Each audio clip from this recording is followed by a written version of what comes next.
ચીન સામેના યુદ્ધમાં રેંજા ગલાભૂમિ પર માતૃભૂમિ માટે પ્રાણનું બલિદાન આપનાર આહિર સમાજના શૂરવીર શહીદોને સમર્પિત પવિત્ર રજની કળશ યાત્રા આજે અમરેલી શહેરમાં પહોંચી હતી।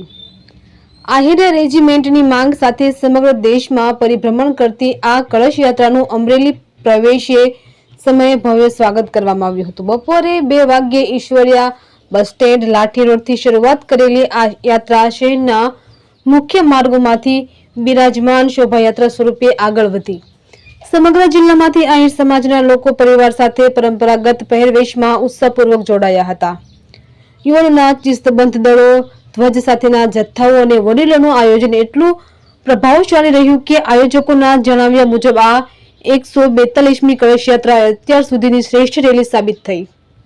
આ યાત્રા દરમિયાન દેશભક્તિના સૂત્રોચ્ચાર સાથે શહીદોને વંદન કરવામાં આવ્યું। માર્ગમાં અનેક સ્થળોએ શહેરજનોના દ્વારા પુષ્પ વર્ષા કરીને યાત્રાનો આવકાર કરવામાં આવ્યો હતો।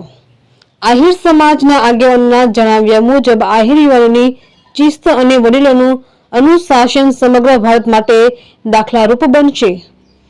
આહિર રેજિમેન્ટની માંગ સાથે અમરેલીની ધરતી પરથી ઉઠેલો આ અવાજ સમાજના ગૌરવમાં એક નવું પાનું ઉમેરતો બન્યો છે।